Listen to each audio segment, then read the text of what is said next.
मानाचा मुजरा, मानाचा मुजरा. मी गिरिराज गिरिदुर्ग शिवनेरी बोलतो. रोजच्या दिवसाप्रमाणे हाही दिवस उगवत होता. माझ्या अंगाखांद्यावर नवचैतन्य फुलं पाहत होते. आज 19 फेब्रुवारी 1630 रोजी आई शिवायचे कुशीत राजमाता जिजाऊंच्या पोटी बाळ शुभांचा जन्म झाला. गडावर जणू नवचैतन्याची पहाट झाली होती. गडावर मिठाई पताका तोरणे सनई चौघडे फुलून वाहत होती. सूर्यकिरणे गारव्याला होती जाळत, सूर्यकिरणे गारव्याला होती जाळत. शिवनेरीवर भगवाई होता खेळत, शिवनेरीवर भगवाई होता खेळत. गडावरील शिवाई देवीच्या कृपेने बाळाचे नाव शिवाजी ठेवले. शुभांच्या वयाच्या 14व्या वर्षी शहाजी महाराजांना पुणे वतनदारी मिळाली. आई समेत शुभा पुणे येथे आले. मुघलांच्या राज्यात लोकांवर अन्याय, अत्याचार, गुलामगिरीची शुभांना लहानपणापासूनच चीड होती आणि त्यामुळेच वयाच्या 15व्या वर्षी राजांनी पहिला किल्ला जिंकला, तो म्हणजे तोरणा. स्वराज्यातील हे तोरण आयुष्यभर तलवारीच्या टोकावर राजांनी आयुष्यभर घेतले. सिंहाची चाल, गरुडाची नजर, स्त्रियांचा आदर, शत्रूचे मर्दन. राजा माझा भवानी मातेचा लेख तो मराठ्यांचा राजा होता. भवानी मातेचा लेख तो मराठ्यांचा राजा होता. झुकला नाही कोणासमोर मुघलांचा तो बाप होता, झुकला नाही कोणासमोर मुघलांचा तो बाप होता. सर्व म्हणतात शुभांनी याला मारला त्याला फाडला, पण मी सांगेन माझा राजा कसा आणि काय होता. राज्य कसे चालवावे हे माझ्या राजांकडून शिकावे. राजांनी राज्यात तारण कर्ज पद्धत बंद करून जिन्नस कर्ज पद्धती चालू करून सावकारी अन्यायाला चाप बसवणारा माझा राजा. एक सुशासक राज्य कसे असावे हे माझ्या राजांकडे शिकावे. राज्यांनी त्या काळी राज्यात अष्टप्रधान मंडळ स्थापन करून प्रजेला न्याय देणारा व असं दूरदृष्टी असणारा माझा राजा.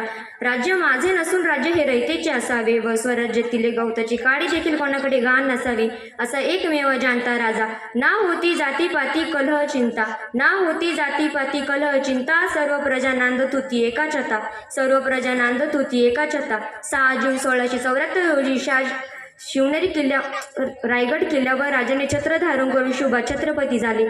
त्याच दिवशी रायगडावर शिवराज्याभिषेक सोहळा मोठ्या उत्साहात साजरा होत होता. सर्व प्रजा उत्साहात होती, पण राजे मात्र व्याकुळ मुद्रेत होते. शिवराज्याभिषेक सोहळ्याची पहिली पायरी चढताच राज आधी लगीन कोंढाण्याचे मग माझ्या रायबाचे असा सखा ताना जो सिंहगडावर धारातीर्थी पडला. दुसरी पायरी चढताच राज लाख मेले तरी चालेल, पण लाखांचा पोशिंदा जगला पाहिजे असा सवगडी सखा बाजी प्रभू देशपांडे पावनखिंडीत मुजरा आठवत. तिसरी पायरी चढताच प्रतापगडाचा शूर योद्धा शिवा काशीदजीची जगावे असे आपण राजे दिसतो तसे. चौथी पायरी चढताच पुरंदराचा वेढा तोडून धारातीर्थी पडलेला बाजी पासलकरांची आठवण आठवावी. 5वी पायरी चढताच धुंद हत्तीला बसवणारा शिलेदार यासाजी कंक यांची आठवण आठवावी. स्वराज्याचे कामे आलेले अनेक समगडी सख्यांना आठवत राजे सिंहासनाकडे सरकत होते. आंग्रे, पासलकर, देशमुख, देशपांडे, जिंदे अनेक सवगडी सख्यांना आठवत राजे 32 मन सोन्याच्या सिंहासनावर आरूढ झाले. सिंहासनावर बसताच आठवण सेवेची, म्हणजे त्या काळचे स्वराज्याचे इंजिनियर ज्यांनी स्वर्गाहून सुंदर अशा रायगडाची निर्मिती केली, हिरोजी इंदलकर. राजांनी इंदलकरांना विचारलं, मागा हिरोजी, सोने नाणे जमीन की वतनदारी, काय हवं ते मागा. इंदलकर म्हणाले, राज सोने नाणे जमीन वतनदारी काही नको. मागितली ती काय, जगदीश्वराच्या पायरीवर नाव कोरण्याची संधी.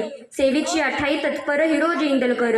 हीच होती मावळ्यांची निष्ठा. शेवट 3 एप्रिल 1680 रोजी किल्ले रायगड येथे सूर्य मावळला. आज कडाडला सह्याद्री, आज रडली रायगडाची माती. निधड्या छातीचा राजा सोडून गेला आम्हाला एकाकी. आज रयतेचा कैवारी गेला, स्वराज्याचा सूर्य मावळला. तरी हृदयात आमच्या फक्त शिवरायच राहिले. श्वासात रोखुनी वादळ, डोळ्यात रोखली आग, श्वासात रोखुनी वादळ, डोळ्यात रोखली आग. आमचा देव फक्त छत्रपती एकटा मराठी वाघ, आमचा देव फक्त छत्रपती एकटा मराठी वाघ. धन्यवाद.